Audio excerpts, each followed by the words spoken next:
함께 은혜 나눌 하나님 말씀은 유다서 1장 24절에서 25절까지 말씀. 다 찾으셨으면 함께 한 목소리로 합독하도록 하겠습니다. 시작.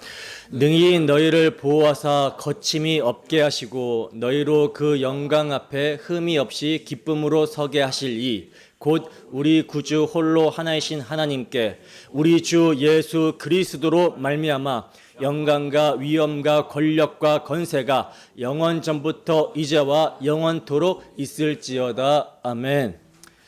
능히 보호하사 영광 앞에 서게 하시리. 능히 보호하사 영광 앞에 서게 하시리라는 제목으로 하나님 말씀 증거하도록 하겠습니다. 우리가 지난 주일에는요, 거짓과 배교의 시대 속에서 성도가 어떻게 살아야 하는지, 유다가 제시한 성도의 생존 전략과 구조 매뉴얼에 대해서 아주 자세히 함께 살펴보면서 오늘날 우리의 신앙을 성찰해 볼 수가 있었는데 기억나십니까? 유다는 우리가 살아남기 위해서 소극적으로 대응하지 말고 숨어 있으라고 하지 않았어요. 우선적으로 사도들이 전해준 말씀을 기억하라고 했고요. 내 감정이 아닌 지극히 거룩한 믿음의 터 위에 자신을 건축하라고 했으며 내 욕심이 아닌 성령으로 기도하고 하나님의 사랑 안에서 자신을 지키며 다시 오실 그리스도 주님의 긍휼을 기다리라고 명령했습니다. 더 나아가 나 혼자 살겠다라고 문걸어 잠그지 말고 지금도 의심하며 흔들리는 자, 죄악의 물속에 빠져 죽어가는 자, 죄에 오염된 자들을 향해 두려움과 긍휼을 가지고 맹수처럼 달려들어 그들을 구조해 내야 된다라고 하는 아주 강력하고 비장한 사명을 부여해 주셨어요. 어떻게 지난 한 주간 여러분들은 이 치열한 영적 전쟁터에서 승리하셨습니까? 세상의 유혹과 내 안의 정욕이 파도처럼 밀려올 때 하나님의 사랑 안에서 여러분 자신을 지켜내며 내 주변에 죽어가는 영혼을 위해 가슴을 치며 중보하고 그들을 건져내기 위해 손 내미셨습니까? 아니면 나 하나 건사하기도 힘들다라며 또다시 세상과 타협하고 원망과 불평을 쏟아내며 무기력하게 무너지셨습니까? 사실 말씀을 들으면 그래, 내가 믿음 위에 굳게 서야지, 내가 저 영혼을 건져내야지 하고 결단을 하게 되지만 막상 현실의 파도 앞에 섰을 때 어때요? 작은 유혹 속에도 속절없이 무너지는 자신의 모습을 보며 남을 불에서 건져내기는커녕 내 발등에 떨어진 불고기도 바쁘다. 내가 과연 이 거친 세상에서 끝까지 믿음을 지킬 수 있을까? 내가 과연 흠없이 주님 앞에 설 수 있을까? 이런 탄식과 두려움의 질문들이 올라올 때가 많죠. 자신을 지키라는 말씀이 너무나도 지당하고 옳은 말씀이지만 한편으로는 우리의 연약한 현실을 마주할 때마다 절망이 올라올 때가 있다는 거예요. 그래서 목사님, 저도 지키고 싶습니다. 저도 거룩하게 살고 싶고 승리하고 싶습니다. 그런데 안 됩니다. 돌아서면 넘어지고 돌아서면 죄 짓는 게 저의 실존입니다. 내가 나를 못 믿는데 어떻게 나를 지킵니까? 이러한 투정 어린 질문을 하게 되죠. 그런데 이런 탄식과 두려움의 질문이 왜 나오게 될까요? 왜 나오게 됩니까? 시선을 자신에게 두기 때문에 나오게 되는 것이죠. 시선을 우리로 하여금 이기게 하시는 믿음의 주, 온전하게 하시는 이인 예수님께 두어야 되는데 그 시선을 자꾸 놓치고 자꾸 내 힘과 내 의지로 사명을 감당하려다 보니까 이러한 탄식과 두려움의 질문이 올라오게 되는 거예요. 분명하게 여러분 말씀드리지만 우리가 우리의 힘으로 자신을 지킬 수 있었다면, 우리 자신을 지킬 수 있었다면 예수님이 십자가를 지실 이유가 없습니다. 그래서 유다는요, 그토록 무시무시한 거짓 교사들의 공격과 성도가 지켜야 될 엄중한 명령들을 쏟아낸 뒤에 이제 이 편지의 마지막 대미를 장식하며 우리의 시선을 나에게서 하나님께로 확 돌려버리고 있는 거예요. 편지의 마지막을 인간을 향한 명령이 아니라 하나님을 향한 찬송으로 끝맺고 있는 것입니다. 이것이 오늘 본문 송영의 핵심이에요. 이 핵심이 굉장히 중요한데요. 유다서 1장 23절까지 우리가 지난주에 살펴본 23절까지는 싸워라, 지켜라, 구해라 하며 전시 상황처럼 몰아쳤다면 이제 마지막 24절에서 25절에서는 그 모든 싸움의 승패가 너의 실력에 있는 것이 아니라 능히 너희를 보호하실 하나님께 달려있다라는 것을 선포하며 우리의 시선을 땅에서 하늘로 확 끌어올리고 있다라는 거죠. 생각해 보세요. 유다서의 시작인 1장 1절이 어떻게 시작이 되었습니까? 예수 그리스도를 위하여 지키심을 받은 자들에게 라고 하면서 시작이 되었어요. 그리고 오늘 마지막 24절이 무엇입니까?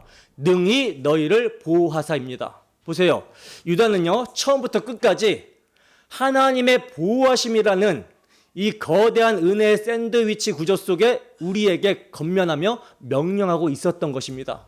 그러니까 이 점을 놓치게 되면 유다의 모든 권면과 명령들을 실행할 수 없을 뿐만이 아니라 자신의 연약함으로 인하여 탄식이 나오고 심지어는 낙심하고 절망할 수 있는 거예요. 자, 그럼 이제 본문 말씀을 통해 도대체 하나님께서 우리를 어떻게 보호하시는지, 거침없게 하신다라고 하는 그 보호의 능력이 우리의 삶에 어떻게 구체적으로 역사하고 있는지, 흑투성이인 우리를 어떻게 흠이 없는 영광스러운 존재로 빚어내시는지, 그리고 마침내 우리가 서게 될 그 영광의 자리가 얼마나 가슴 벅찬 자리인지 성령의 조명하심을 구하며 구속사적으로 깊이 있게 살펴보도록 하겠습니다. 나를 끝까지 책임지시고 완성하시는 하나님의 그 불강력적인 은혜를 이 시간도 붙드심으로 참된 평안과 확신을 회복하는 복된 시간이 되기를 소원합니다. 자, 본문 24절을 함께 보겠습니다. 시작. 능히 너희를 보호하사 거침이 없게 하시고 너희로 그 영광 앞에 흠이 없이 기쁨으로 서게 하실 이. 자, 보시면 유다는 편지의 마지막을 인간의 의지나 노력에 호소하는 것이 아니라 하나님의 전능하신 능력에 대한 장엄한 선포로 시작을 하고 있어요. 여기서 가장 먼저 눈에 들어오는 단어가 무엇입니까? 바로 능히라는 단어죠. 능히. 디나메노라는 단어는요, 무엇을 할 수 있다, 능력이 있다라는 뜻의 헬라어 동사, 현재 분사형입니다. 그러니까 이 하나님의 능력은 과거 홍해를 가르실 때나 죽은 자를 살리실 때와 같은 특정한 시점에만 국한된 일회성 능력이 아니라 지금 이 순간에도, 그리고 영원토록 계속해서 살아 역사하시는 현재 진행형의 능력이라는 거예요. 우리가 서론에서 이미 살펴봤듯이 우리의 결단과 의지로는, 우리 스스로의 알량한 힘으로는 유다 사도가 명령하고 있는 이 거룩한 삶의 지침들을 끝까지 지켜낼 재간이 없죠. 작심삼일이고 돌아서면 무너지는 것이 재성을 가진 우리의 뼈아픈 실존입니다.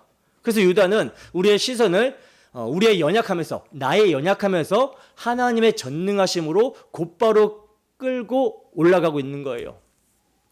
다시 말해서 지금 배교와 거짓의 시대 속에서 내 힘으로 어찌해 보려다가 지쳐 헤매는 우리의 턱을 들어 올려 시선을 하늘로 확 돌려 세우며 이렇게 외치고 있는 겁니다. 그래, 맞다. 너희는 능력이 없다. 너희는 너희 자신을 지킬 힘이 없다. 그래서 너희 스스로의 힘과 의지로는 낙심하고 넘어지며 실패할 수밖에 없다. 그러나 너희가 할 수 없는 그것을 능히 하실 분이 계시다. 그분은 능력이 있으시다. 그분이 지금 너희를 붙들고 계신다. 여러분, 이것이 복음이죠. 복음은요, 내가 무엇을 할 수 있느냐를 묻는 인간의 가능성에서 출발하지 않습니다. 복음은 철저하게 인간의 전적 무능력과 전적 타락을 전제하고 오직 하나님이 나를 위해서 무엇을 하셨고 지금 무엇을 하고 계시는가를 믿는 하나님의 절대 주권에서 출발하는 거예요. 유다는 능히 무엇이든 다 하실 수 있고 능력 있는 그 전능하신 하나님이 우리를 위해 하시는 일을 이제 두 가지로 아주 구체적으로 묘사하고 계시는데요. 첫째는 너희를 보호하사 거침이 없게 하시고입니다. 너희를 보호하사 거침이 없게 하시고. 여기서 보호하사, 필락사이라는 말은요, 군인들이 성을 지킬 때 혹은 감옥을 지킬 때 죄수나 적군이 도망가거나 침입하지 못하도록 철동같이 경계하고 감시하고 방어하는 상태를 말하는 아주 강력한 군사 용어거든요. 그러니까 하나님께서 우리를 보호하시는데 마치 최정예 호위무사처럼 아니 그보다 더 강력한 하늘의 군대를 동원하여 우리의 영혼을 둘러싸고 사탄의 불화살이 뚫고 들어오지 못하도록 철벽 방어를 하고 계신다라는 뜻이에요. 자, 그리고 거침없게, 앞타이스투스라는 말은요, 본래 말이 험한 산길을 갈 때 발을 헛디디거나 비틀거리지 않고 아주 견고하게 걷는 모습을 묘사할 때 쓰는 단어인데요. 즉 실족하지 않게, 비틀거려 넘어지지 않게라는 뜻입니다. 그렇다면 여러분, 성령의 감동하심을 입은 유다가 이 표현을 왜 사용하고 있을까요? 이 표현이 왜 지금 나오고 있는 것입니까? 지금 유다서의 수신자들이 어떠한 상황인지 우리는 좀 알아야 돼요. 초대교회 성도들이 처한 영적, 시대적 환경을 깊이 생각해 보셔야 됩니다. 그들은요, 지금 잘 닦인 아스팔트 길을 걷고 있는 게 아니에요. 안으로는요, 교회 안에 거짓 교사들이 파놓은 신학적 함정이 도처에 깔려있는 상황입니다.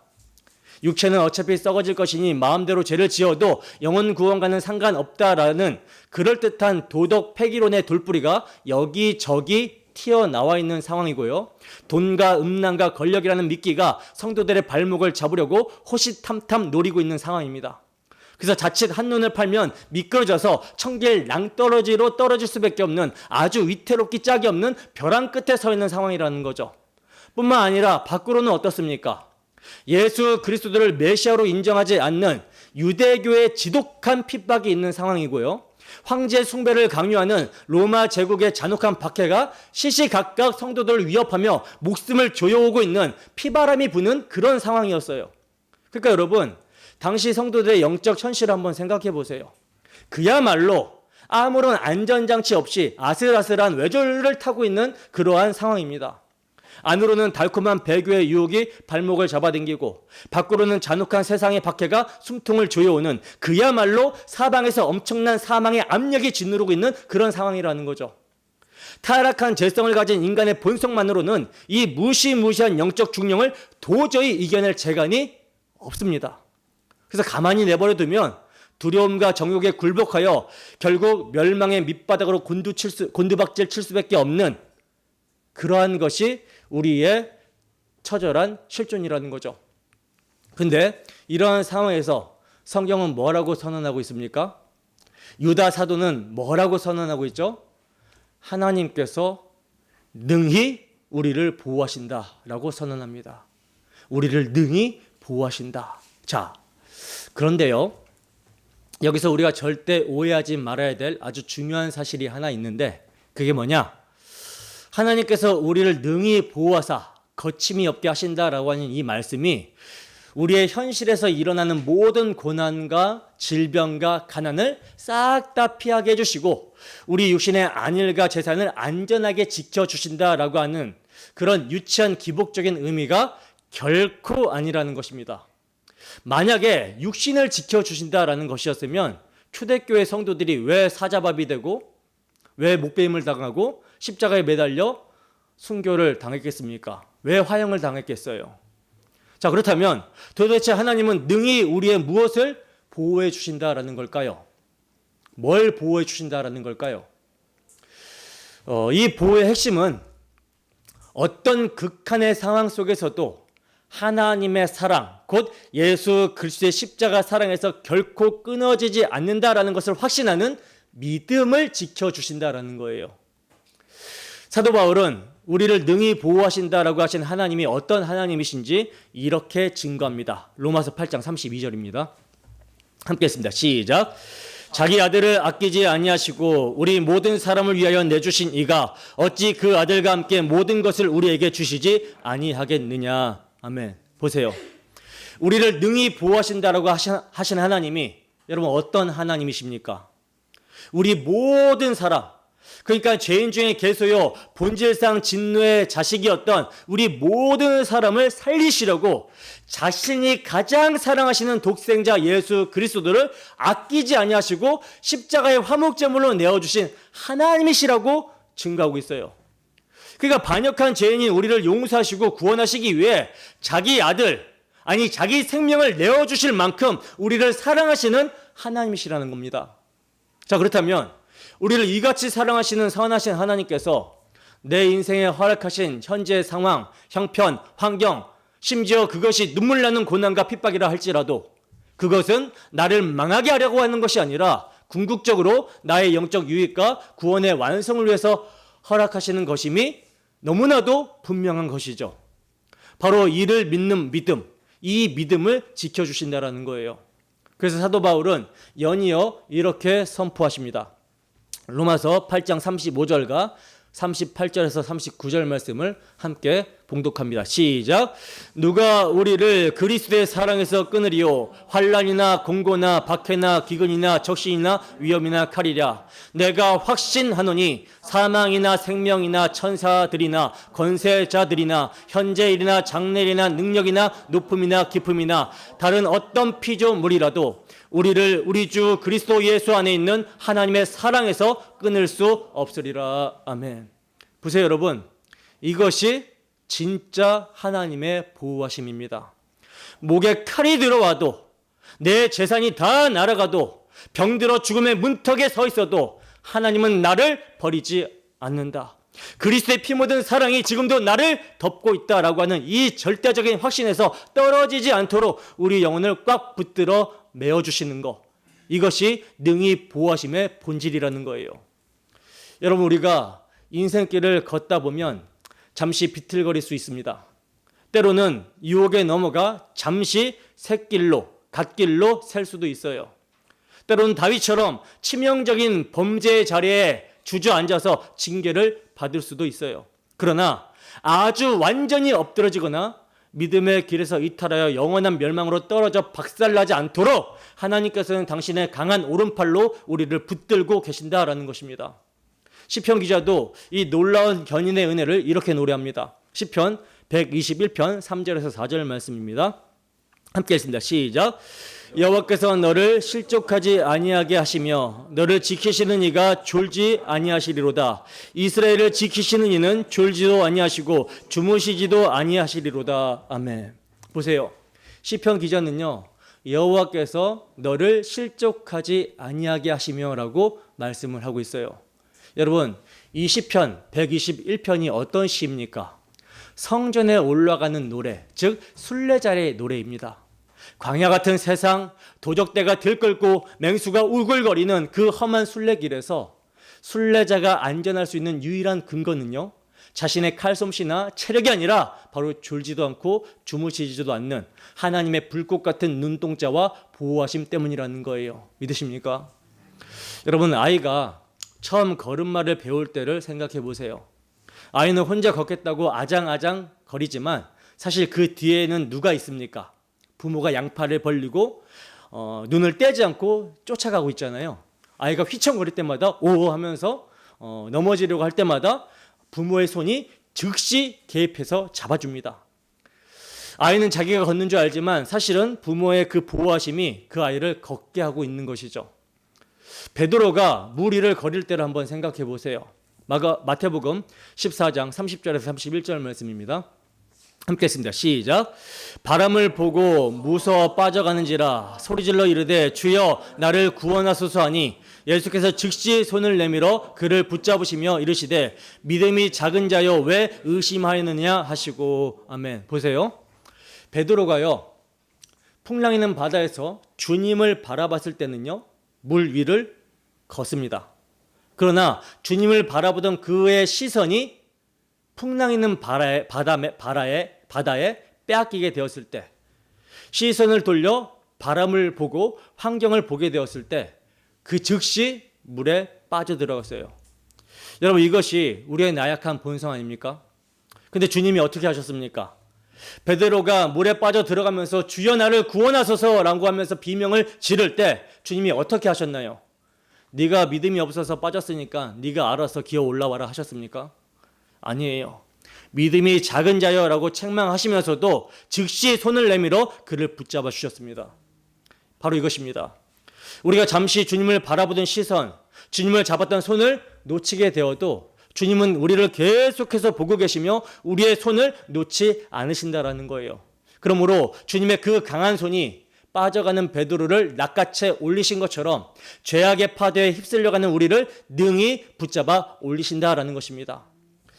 여러분, 지난 한 주를 정직하게 한번 돌아보세요. 솔직히 말해서 실수하고 넘어지고 하나님 보시기에 부끄러운 생각과 행동을 한 순간들이 훨씬 더 많지 않습니까? 우리가 하루에도 수없이 쏟아내는 그 혈기와 감정들, 철저하게 내 중심적으로만 계산하며 살아가는 그 이기적인 욕심들을 한번 직시해 보세요. 만약 주님의 강건적인 은혜가 우리를 붙들고 계시지 않으시고 그 타락한 본성이 이끄는 멸망의 길로 가도록 우리를 그냥 내버려 두셨다면 어떻게 되었겠습니까? 우리는 벌써 십자가를 짓밟고 교회를 떠났어도 수십 번은 떠났을 겁니다. 가룟 유다처럼 내 알량한 이익을 챙기기 위해 예수님을 헌신짝처럼 팔아먹었어도 수백 수천 번은 더 팔아먹었을 끔찍하고도 배은망덕한 배신자가 바로 우리 자신들이라는 거예요.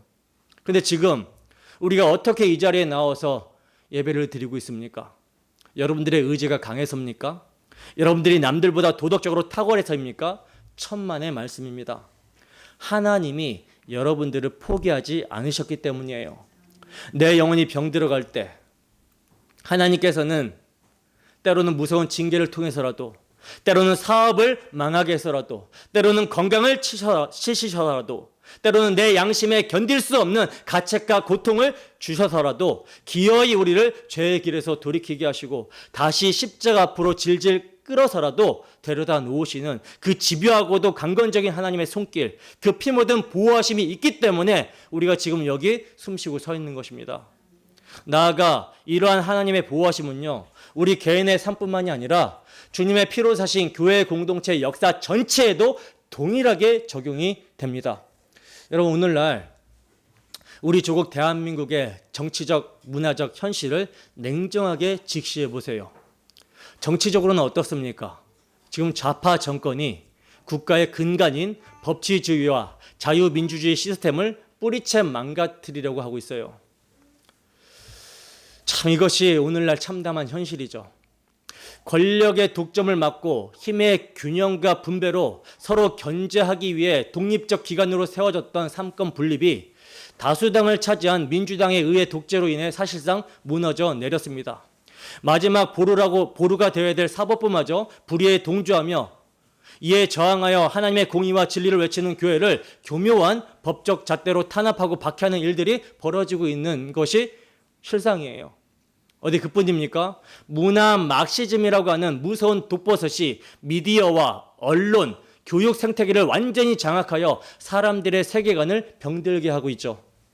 하나님의 절대적인 창조 질서를 정면으로 훼손하며 과거에는 부끄러워 음지에서 숨어 자행되었던 그 더럽고 음란한 동성애가 이제는 인권과 다양성이라는 가면을 쓰고 백주 대낮에 도시 한복판에서 퀴어 축제라고 하는 이름으로 부끄러운 줄도 모르고 광란의 춤을 추며 설치고 있어요.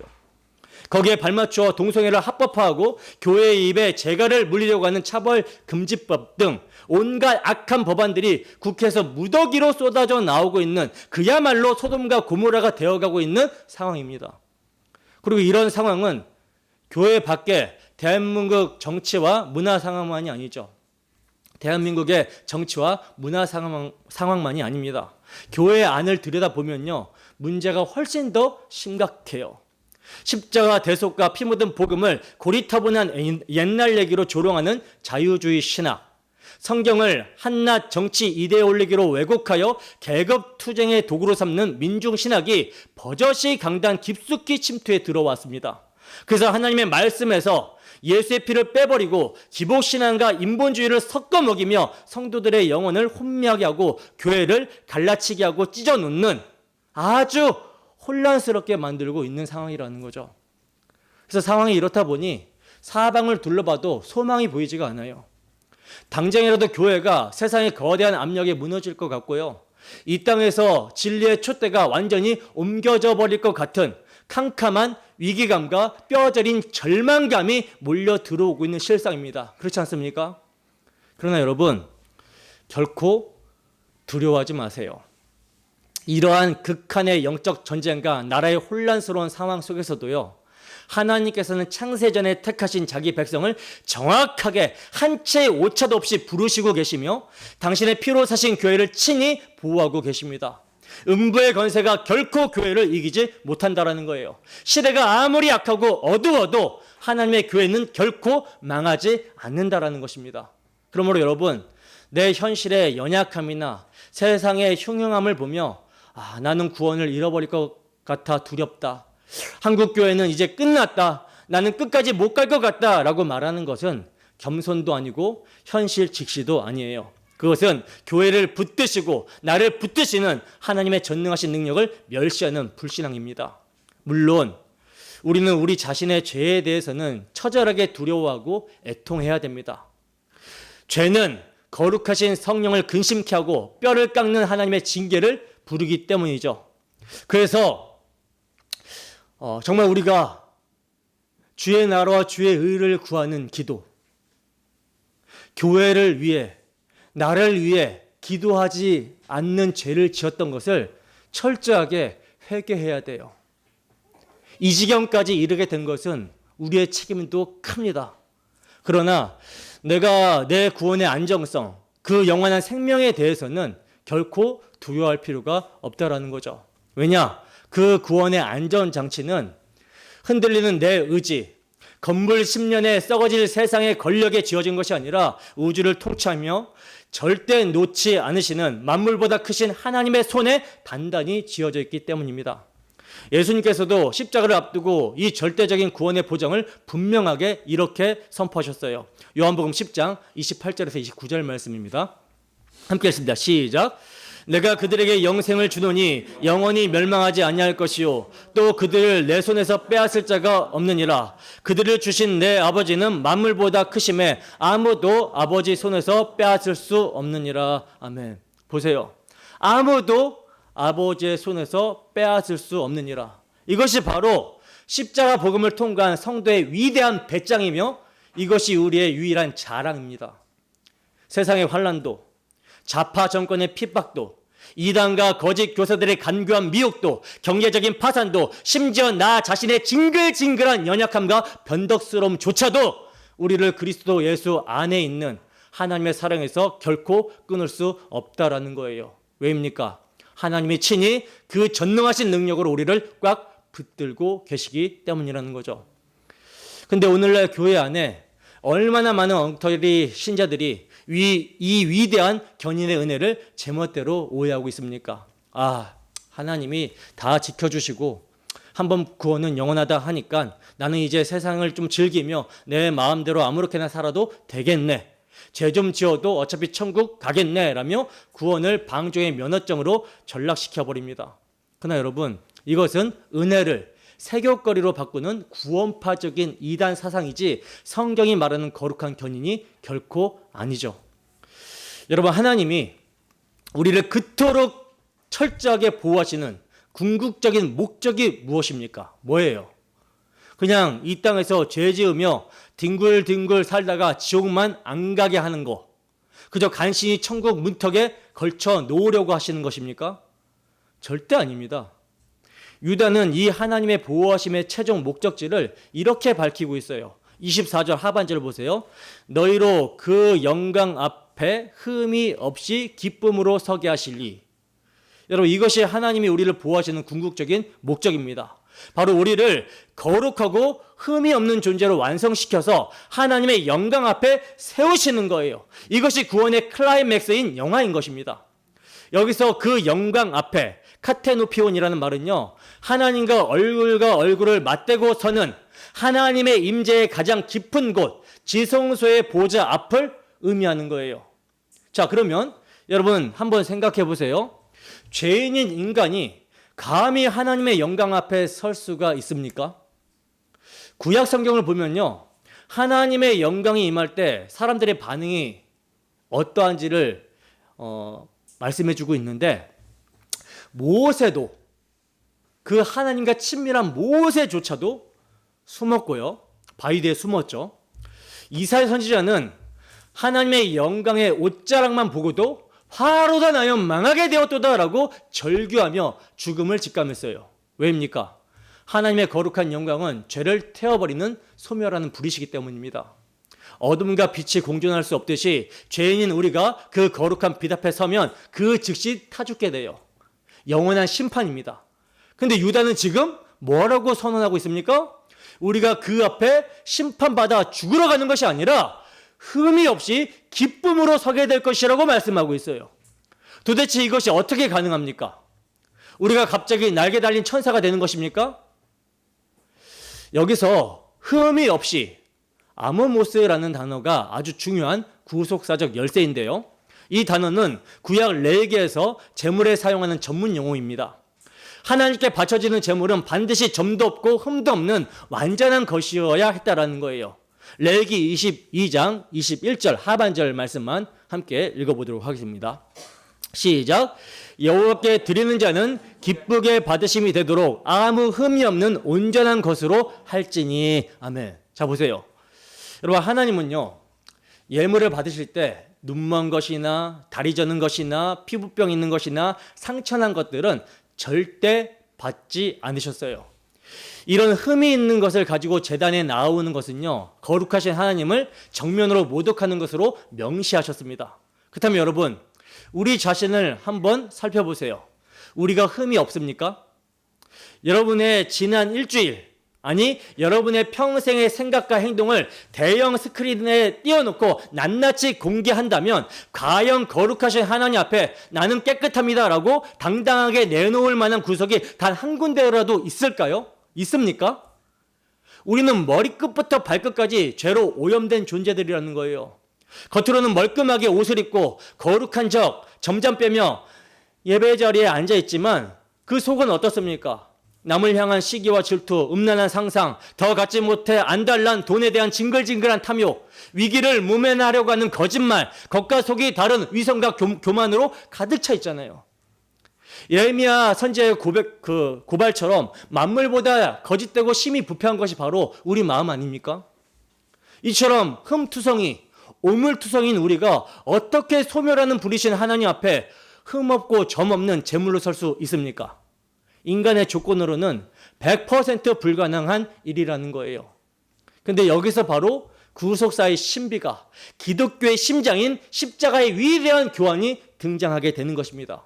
여러분, 구약에서 하나님이 예물을 받으실 때 왜 그토록 엄격하게 아무 흠이 없는 온전한 것만을 받으셨을까요? 하나님이 까다로우신 분이라서? 그래서 그런 것입니까? 아닙니다.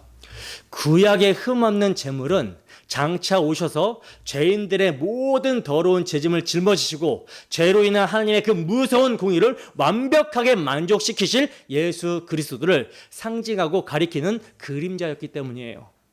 죄 없는 자만이 죄인을 대속할 수 있기 때문입니다. 그래서 하나님께서는 흠투성이요, 찌꺼기 같은 우리를 흠 없는 자로 세우시기 위해 역사 속에서 한 가지 놀라운 일을 행하신 거예요. 바로 죄 없으신 성자 하나님, 당신의 아들 예수 그리스도를 점도 없고 흠도 없는 어린 양으로 이 땅에 보내셔서 우리를 대신하여 십자가 제단 위에 완벽한 화목제물로 내어주신 것입니다. 베드로 사도는요, 이 구속사의 절정을 이렇게 선명하게 선포합니다. 베드로전서 1장 18절에서 19절 말씀입니다. 함께 했습니다. 시작. 너희가 알거니와 너희 조상이 물려준 헛된 행실에서 대속함을 받은 것은 은이나 금같이 없어질 것으로 된 것이 아니요 오직 흠없고 점없는 어린 양 같은 그리스도의 보배로운 피로 된 것이니라. 아멘. 보세요. 베드로 사도가 지금 우리가 흠없는 자로 하나님 앞에 설 수 있게 된 유일한 근거로 무엇을 선포하고 있습니까? 그 근거가 무엇이라고 선포하고 있죠? 먼저 사도는요, 우리가 조상으로부터 물려받은 헛된 행실에서 구원받은 것은 은이나 금같이 없어질 것으로 된 것이 아니라고 못을 딱 박아버리고 있죠. 여러분, 여기서 성경이 고발하고 있는 헛된 행실이 무엇입니까? 조상으로부터 물려받은 헛된 행실이 뭐예요? 어떻게든 내 힘으로, 내 열심으로, 내 도덕적 잣대로 내 삶의 흠을 가려보려고 발버둥치는 인본주의적이고 율법주의적인 종교 생활을 말하는 것이죠. 믿지 않는 세상 사람들은요, 은이나 금, 즉 돈과 명예와 권력으로 자기의 부끄러운 흠을 화려하게 포장하려고 하고 있어요. 심지어 오늘날 교회 안에서도요, 내가 헌금을 이만큼 했고 직분을 맡아 봉사를 이렇게 많이 했으니 하나님이 내 흠을 좀 눈 감아 주시겠지, 천국 가는데 지장이 없겠지라고 착각하며 썩어질 은과 금으로 하나님과 거래하려고 하는 자들이 얼마나 여러분 많습니까? 그러나 성경은 단호하게 선언합니다. 그깟 썩어질 은과 금으로는, 인간의 그 어떤 알량한 공로와 헛된 종교적 행위로는 우리 영혼에 깊숙이 물든 죄의 얼룩을 절대로 지워낼 수 없으며 죄의 삭신 사망이라는 값을 치를 수 없다. 그것은 생명을 살리지 못하는 헛된 짓이다. 자, 그러면 도대체 무엇으로 우리의 흠이 씻겨지고 대속함을 받을 수 있습니까? 어떤 우리의 행실을 무엇으로 씻기고 대속함을 받을 수 있겠냐는 거예요. 사도는 오직 흠없고 점없는 어린 양 같은 그리스도의 보배로운 피로만 된다라고 증거를 합니다. 여러분, 이것이 복음의 심장이에요. 세상에 썩어질 은과 금이 아니라 창조주 하나님의 아들이신 예수 그리스도께서 십자가에서 온몸이 갈기갈기 찢겨지시며 쏟아내신 그 붉은 피, 단 하나의 죄악도 단 하나의 오점도 없으신 그 완벽하게 흠없는 분의 생명의 피만이 우리의 모든 추악한 죄와 허물을 덮고 씻어내며 우리를 정결하게 할 수 있다라는 것입니다. 바로 그 십자가 위에서 인류 역사상 가장 위대한 교환이 일어나게 된 거예요. 여러분, 이 위대한 교환의 의미를 똑바로 이해하셔야 됩니다. 예수님께서 우리에게 입혀주시는 이 흠없는 의는요, 율법 주문 몇 개를 기계적으로 직접 획득하신 공로 같은 것이 아니라는 거예요. 우리 주님의 성육신부터 공생애, 그리고 십자가의 죽음에 이르기까지 그분의 전 생애는요, 하나로 연결된 흠없는 대속의 삶과 죽음이었어요. 율법의 진짜 요구가 여러분 무엇입니까? 율법은 의인에게는 하나님 사랑과 이웃 사랑의 삶을 온전히 살 것을 요구하고요, 죄인에게는 죄의 삭은 사망이라고 하는 무서운 공의의 심판을 요구합니다. 성자 예수님은요, 이 땅에 우리와 같은 혈과 육을 입고 오셔서 원수된 우리를 끝까지 사랑하사 우리의 연약함을 체휼하시고 동정하시며 고난을 짊어지시는 그 처절한 희생의 삶을 통해 당신 자신이 흠도 없고 점도 없는 하나님의 어린 양이요 의인이심을 그분의 전 생애로 입증하셨어요. 그리고 그 희생과 대속적 순종의 절정이 바로 십자가입니다. 예수님은 십자가에서 우리가 받아야 될 그 무서운 저주와 더러운 흠을 다 뒤집어 쓰시고 죄인의 자리에 서셔서 율법의 정죄, 곧 사망을 온몸으로 감당하심으로써 하나님의 공의를 완벽하게 만족시키셨고요, 그와 동시에 완전한 의인으로서 자기 백성을 구원하라고 하시는 하나님의 뜻에 아버지를 사랑하심으로 죽기까지 순종하셨고, 또 죄인인 우리를 친구요 이웃요 형제로 여기시사 사랑하시사 친구를 위하여 목숨을 버리는 것보다 더 큰 사랑이 없나니 하신 말씀과 같이 우리의 죄를 대신하여 십자가에 피 흘려 죽으심으로 율법의 마침과 완성, 사랑을 성취하신 것입니다. 우리의 모든 추악하고 더러운 죄와 죽음은 예수님께 전가되어 예수님과 함께 십자가에 못 박히고 심판을 받게 되었고, 예수님의 전 생애를 걸쳐 희생과 대속으로 입증하신 흠도 없고 점도 없는 완벽한 사랑의 의와 생명은 벗겨지고 수치스러운 우리에게 전가되어 덧입히게 된 것입니다. 그리스도와 함께 살게 되었다라는 거예요. 이것이 바로 십자가에서 일어난 위대한 교환이라는 거죠. 그래서 거룩하신 하나님이 마지막 심판대 앞에서 우리를 보실 때 우리의 그 징글징글한 죄의 흠집을 보시는 것이 아니라 우리 영혼을 덮고 있는 아들의 보혈, 그 십자가에서 피로 입증된 완전하고 흠없는 그리스도의 완벽한 의를 보시고 너는 흠없다, 너는 거룩하다라고 칭의를 선언해 주시는 것입니다. 근데 여러분, 우리는 이 엄청난 보배로운 피의 은혜를, 지금 이 엄청난 보배로운 피의 은혜를 어떻게 대하고 있습니까? 내 죄를 덮기 위해, 나를 흠없는 자로 세우시기 위해 하나님의 아들이 십자가에서 피투성이가 되어 찢기시고 죽으셨는데 우리는 여전히 십자가보다 은과 금을 더 사랑하며 내 유익을 쫓아 살아가고 있지 않습니까? 예수님의 그 고귀한 핏값으로 얻은 구원을 값싼 은혜로 취급하며 어차피 용서받을 테니 괜찮아라며 또다시 정욕과 탐심의 진흙탕에 내 몸을 뒹굴게 내버려 두고 있지 않느냐는 거예요.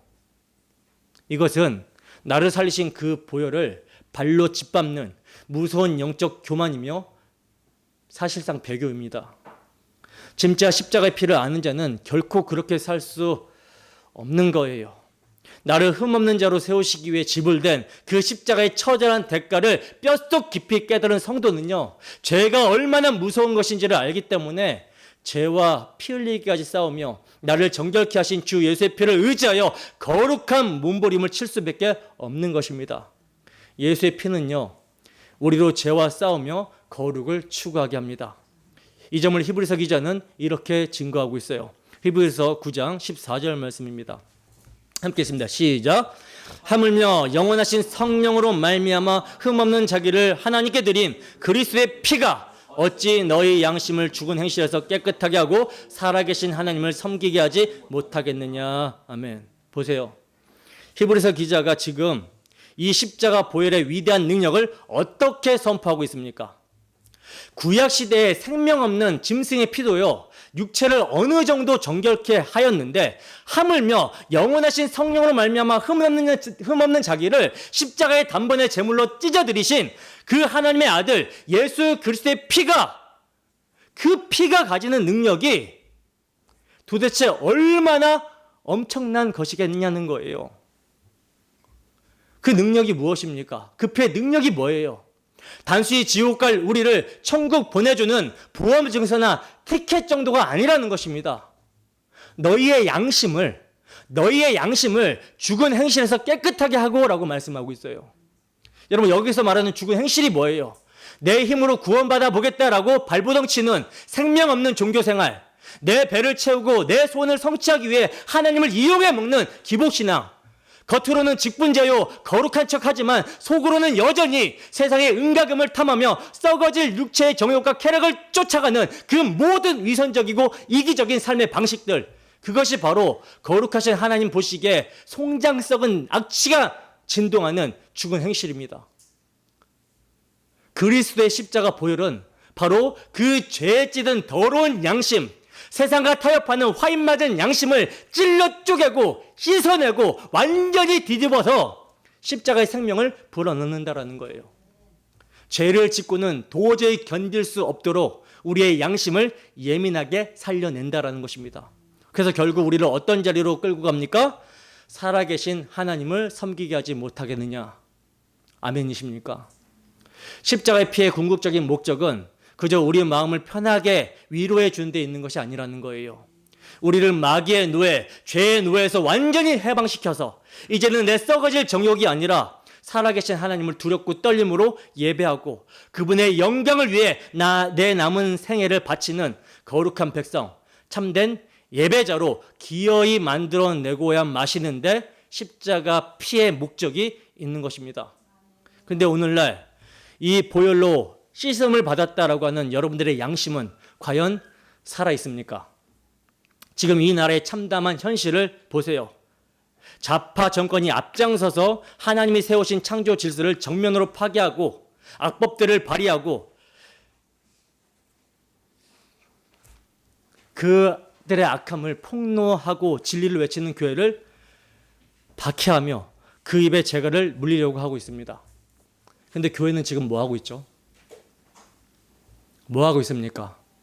마땅히 성령의 인도하심을 따라 피 묻은 예수 그리스도의 복음으로 죄에 대하여, 의에 대하여, 심판에 대하여 이 불의한 세상을 준엄하게 책망해야 되는데, 책망해야 될 교회가 지금 뭐 하고 있어요? 침묵하며 깊은 잠에 빠져 있어요. 심지어 강단에서 십자가가 아닌 다른 복음을 전하며 세상과 타협하고 있는 배도의 모습을 보이고 있습니다. 이런 상황에서 여러분들은 도대체 어떤 마음으로 이 불의와 싸우고 있습니까? 애통하며 분노하십니까? 아니면 나와 상관없는 일이라며 강 건너 불구경하듯 방관하고 계십니까?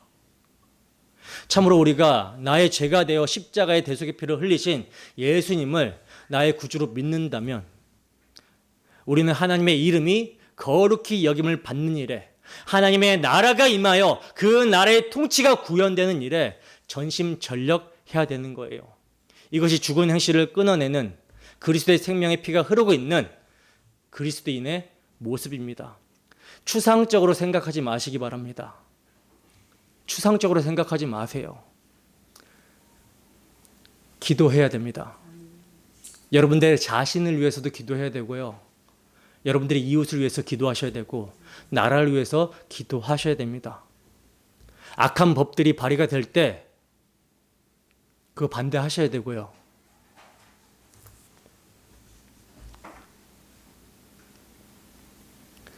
집회에 참석할 수 있으면 집회에 참석해서 외치셔야 되는 거예요. 저항하셔야 되는 거예요. 근데 우리가 이렇게 할 때 기억해야 될 것은 무엇입니까? 왜 우리가 이것을 해야 되는지, 복음, 우리가 받은 복음의 은혜를 기억하며 행동하셔야 되는 것이죠.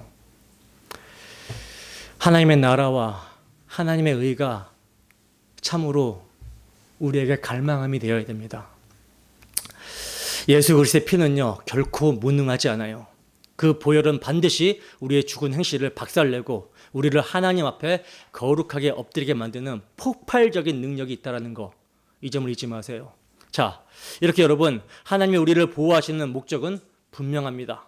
아들 예수 그리스도의 피로 우리를 거룩하고 흠이 없게 만드시는 거예요. 사도 바울도 이 비밀을 알았기 때문에 에베소서에서 이렇게 찬양합니다. 에베소서 1장 4절 말씀입니다. 함께 읽습니다. 시작. 곧 창세전에 그리스도 안에서 우리를 택하사 우리로 사랑하여서 그 앞에 거룩하고 흠이 없게 하시려고. 아멘. 보세요. 하나님께서 창세전에 그리스도 안에서 우리를 택하신 목적은요, 그리스도의 사랑 안에서 우리를 거룩하고 흠이 없게 만드시는 겁니다. 지금은 우리가 여전히 실수하고 넘어지지만 하나님은 포기하지 아니하시고 우리 인생이라고 하는 용광로 속에 집어넣으셔서 불순물을 제거하시고 연단하시고 깎아내셔서 마침내 주 예수 다시 오시는 그날, 영광스러운 혼인잔치 날에 우리를 가장 아름답고 순결한 신부로, 티나 주름 잡힌 것이 전혀 없는 영광스러운 교회로 완성해 내고야 마실 거예요. 사도 바울이 너희 안에 착한 일을 시작하신 이가 그리스도 예수의 날까지 이루실 줄을 우리가 확신하노라, 이렇게 고백한 대로 우리도 이 확신을 가지고 고백해야 되는 것입니다. 이 확신에 굳게 서서 소망을 하나님께 두시기를 소원합니다. 자, 그리고 유다는 우리가 그 영광 앞에 설 때의 상태를 기쁨으로 서게 하신다라고 말씀하고 있는데요. 여기서 기쁨, 아가리아세이라는 단어는요, 그냥 미소 짓는 정도를 말하는 것이 아니라 큰 기쁨, 넘치는 환희, 너무 좋아서 팔짝팔짝 뛰는 벅찬 감격을 뜻하는 단어거든요. 여러분들은 심판날, 주님 재림하시는 날을 생각하면 어떤 감정이 올라오십니까? 기쁨입니까? 아니면 두려움입니까? 오늘날 많은 성도들이 주님의 날에 대한 막연한 공포를 가지고 있어요. 아, 가서 혼나면 어떡하지? 내 죄가 다 드러나면 어떡하지? 왜 이런 두려움이 들죠? 여전히 내 행위에 근거해서 구원을 생각하기 때문이죠. 내 꼬라지를 보니까 내가 나를 봐도 자신이 없는 거예요. 그러나 거짓 교사들에게 그날은 형벌의 날이고 통곡의 날이 되겠지만, 예수 그리스도의 보혈로 씻김을 받고 하나님의 보호하심을 입은 성도에게 그날은요, 형벌의 날이 아니라 축제의 날이 됩니다. 생각해 보세요. 탕자가 집에 돌아왔을 때 아버지가 몽둥이 들고 기다리고 있었나요? 두들겨 패려고? 아니잖아요. 아직도 산거가 먼데 아버지가 먼저 탕자를 발견하고 측은히 여겨서 달려가 목을 안고 입 맞추고 제일 좋은 옷을 입히고 살찐 송아리를 잡고 잔치를 벌였어요. 하물며 독생자의 피값으로 사신 우리를 맞이하시는 하나님 아버지의 기쁨이 오죽하시겠습니까? 스바냐 선지자는 그 아버지의 마음을 이렇게 노래합니다. 스바냐서 3장 17절 말씀입니다. 함께 읽습니다. 시작. 너의 하나님 여호와가 너희 가운데 계시니 그는 구원을 베푸실 전능자이시라. 그가 너로 말미암아 기쁨을 이기지 못하시며 너를 잠잠히 사랑하시며 너로 말미암아 즐거이 부르며 기뻐하시리라 하리라. 아멘. 보세요. 너로 말미암아 기쁨을 이기지 못하시며, 여러분, 이것이 우리를 향한 하나님의 본심이에요. 하나님은 우리를 심판해서 지옥 보내려고 벼르시는 분이 아니라 우리를 흠없는 자녀로 완성시켜서 당신의 품에 안으시고 춤추시며 기뻐하시기를 원하시는 사랑의 아버지시라는 것입니다. 그리고 우리 또한 그 날에, 주 예수 다시 오시는 그 날에 세상의 모든 고통과 슬픔, 죄와의 싸움을 끝내고 그치고 우리 눈에서 눈물을 닦아주시는 주님을 배우게 될 때 말로 다할 수 없는 영광스러운 즐거움으로 기뻐 뛰게 될 거예요. 마치 외양간에서 뛰는 소처럼 그렇게 뛰게 될 것입니다. 자, 그러므로 여러분, 오늘 여러분들의 삶이 힘들고 죄의 유혹이 거세다고 해서 낙심하지 마세요. 우리의 결말은 이미 해피 엔딩으로 결정되어 있습니다. 그러니까 우리는 실패할 수 없는 존재들이라는 거예요. 이 영광스러운 소망을 가진 자는 오늘을 대충 살 수가 없죠. 나를 흠없이 세우실 주님을 기대하며 오늘 내 삶의 현장에서 죄와 싸우되 피 흘리기까지 싸우고 나를 정결케 하시고 지키는 그런 거룩한 몸부림이 있어야 되는 것입니다. 이 소망이 여러분을 거룩한 삶으로 이끄는 강력한 동력이 되기를 소원합니다. 자, 이제 유다는 이토록 위대하신 능력으로 보호하시며 구원을 행하시는 하나님을 향해 우주적인 찬양, 장엄한 송영을 올려드리며 편지를 맺습니다. 본문 25절입니다. 함께 읽습니다. 시작. 곧 우리 구주 홀로 하나이신 하나님께 우리 주 예수 그리스도로 말미암아 영광과 위엄과 권력과 권세가 영원 전부터 이제와 영원토록 있을지어다. 아멘. 이 구절을 읽을 때 참 마음이 웅장해지지 않습니까? 유다는요, 찬양의 대상을 아주 명확하게 지정하고 있어요. 곧 우리 구주 홀로 하나이신 하나님께. 여기서 유다는 하나님을 구주, 소테르라고 부르고 있는데요. 보통 신약에서는 예수님을 구주라고 이렇게 부르는데 유다는 지금 성부 하나님을 구주라고 칭하고 있어요. 이것은 어떤 의미냐면 유다가 특별히 구원의 계획과 시작이 성부 하나님께로부터 나왔음을 강조하고 있는 것입니다. 그리고 중요한 것은 홀로 하나이신 모노라고 하는 표현인데요. 이것은 유일신 신앙 고백이에요. 유일신 신앙 고백.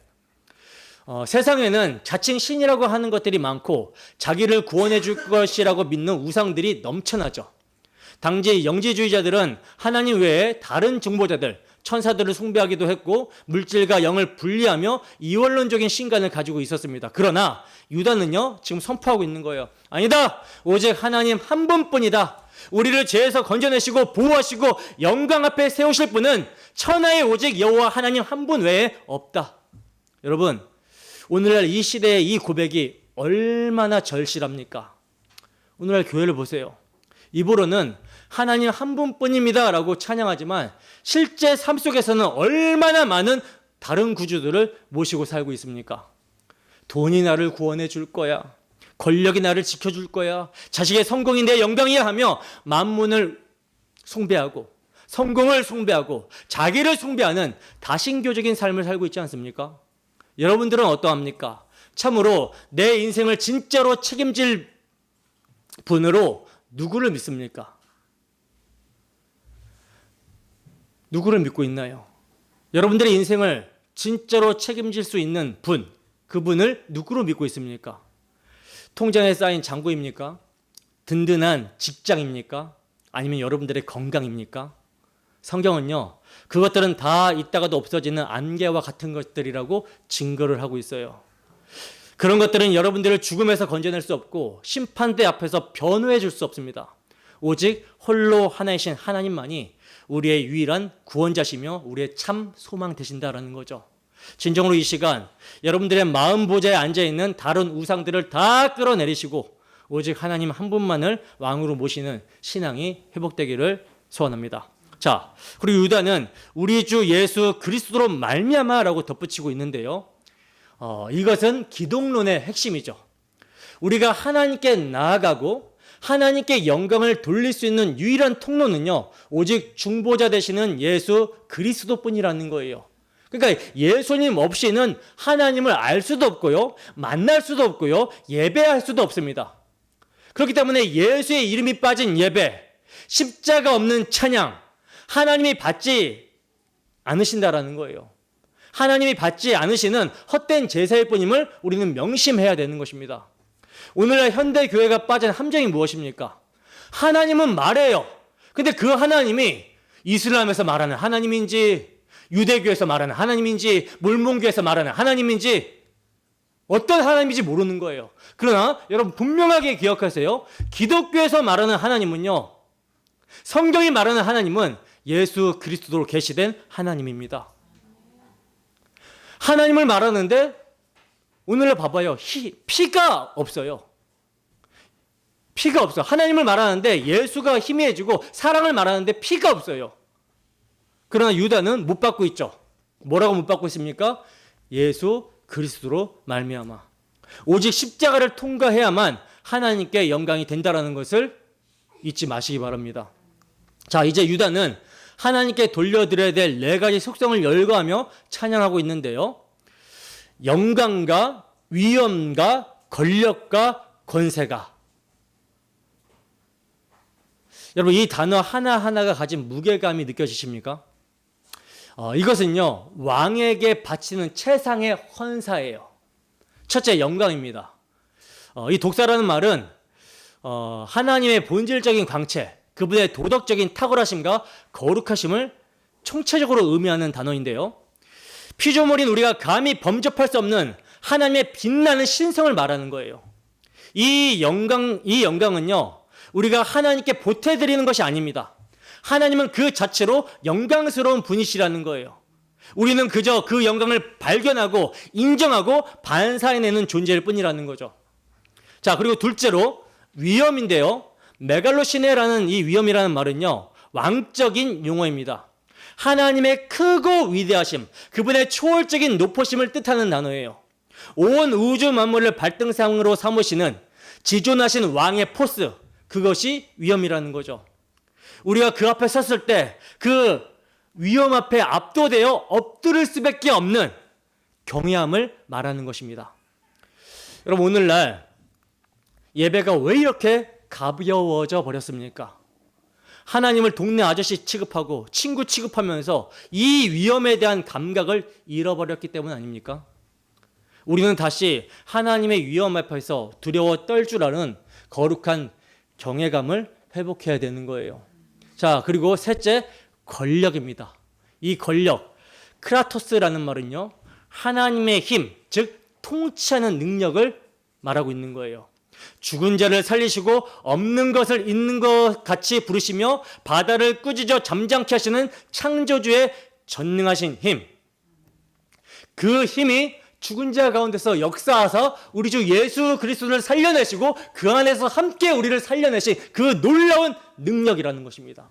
그 놀라운 능력이 지금도 우주를 붙들고 계시고 저와 여러분들의 인생을 주관하고 계신다라는 거예요. 통치하고 계신다라는 거예요. 자, 그리고 넷째는요, 권세라는 말인데요. 엑수시아입니다. 엑수시아. 이것은 합법적인 통치권을 말하는 거예요. 합법적인 통치권. 하나님은 온 세상의 재판장이시며 모든 만물에 대한 절대 주권을 행사하시는 주인이라는 거죠. 마귀조차도 하나님의 허락 없이는 욥의 머리털 하나 건드릴 수가 없었어요.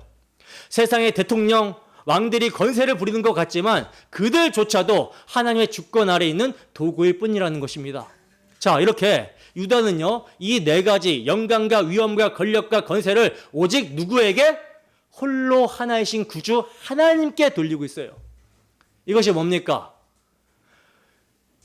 교회로 모여 우리가 드려야 되는 예배인 것이죠. 나의 영광, 나의 자랑, 나의 힘을 다 내려놓고 모든 것이 주님의 것입니다. 주님만이 높임을 받으시옵소서라고 고백하며 엎드려 경배하는 것. 이것이 피조물 된 인간이 마땅히 해야 될 최고의 의무이자 특권인 것입니다. 자, 그리고 마지막으로 유다는 이 찬양의 시제를 선포하고 있어요.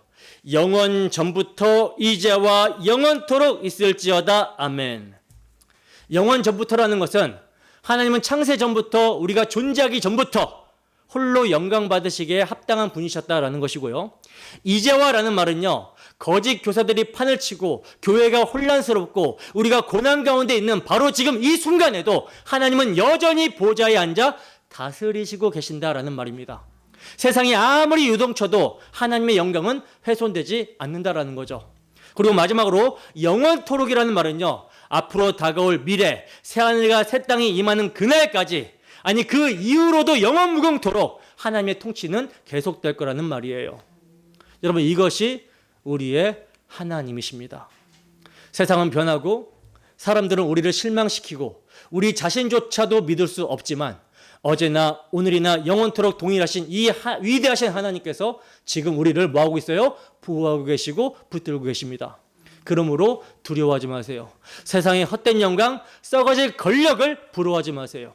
우리는 영원한 하나님의 영광, 그 위엄과 권세에 잇대어 사는 존귀한 자들이고요.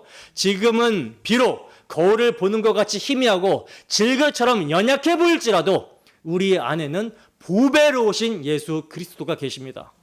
하나님은 반드시 약속하신 대로 우리를 능히 보호하사 모든 거치는 돌을 제거하시고 마침내 그 영광스러운 보좌 앞에 흠도 티도 없는 거룩한 모습으로 세우셔서 우리로 하여금 영원토록 기쁨의 찬송을 부르게 하실 것입니다.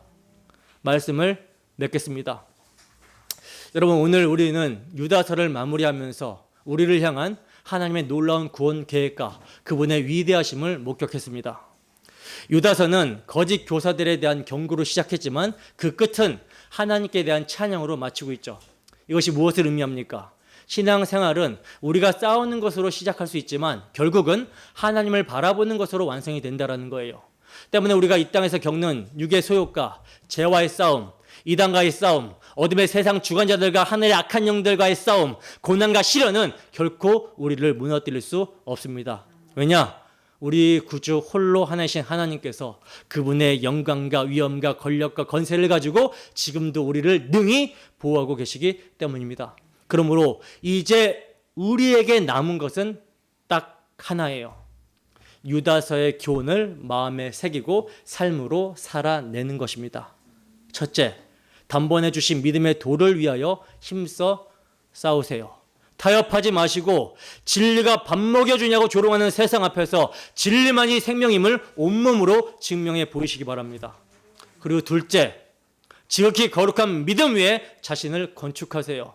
매일 말씀과 기도로 내 영혼의 기초를 다지시고 감정에 휘둘리지 마시고 변치 않는 말씀의 반석 위에 서시기 바랍니다. 셋째, 하나님의 사랑 안에서 자신을 지키세요. 어떤 상황에서도 하나님의 사랑을 의심하지 말고 그 사랑의 줄에 매달려 있으셔야 되는 것입니다. 넷째, 두려움과 긍휼로 죽어가는 영혼을 구원하세요. 나만 잘 믿고 천국 가는 이기적인 신앙을 버리고 내 주변에 지옥불로 향하는 영혼들을 향해 긍휼의 손을 내미시기 바랍니다. 그리고 마지막으로 오직 하나님께만 영광을 돌리셔야 되는 거예요. 내 자랑, 내 의, 내 욕심을 십자가에 못 박고 살든지 죽든지 내 몸에서 그리스도만 존귀하게 되기를 열망하세요. 우리의 삶 자체가 이 장엄한 송영, 영광과 위엄과 권력과 권세가 영원토록 있을지어다라는 찬양이 되어야 되는 것입니다. 바라기는 우리 디아스포라 교회의 모든 성도님들이 이 혼탁한 배교의 시대 속에서도 능히 우리를 보호하시는 하나님의 손길을 굳게 믿고 거침없이 믿음의 경주를 완주하게 되기를 소원합니다. 그리하여 마침내 주님 앞에 서는 그날 잘하였다, 착하고 충성된 종아 칭찬받으며 기쁨과 감격의 눈물로 주님을 끌어안는 영광의 주인공들이 다 되시기를 주님의 이름으로 축원합니다. 기도하겠습니다.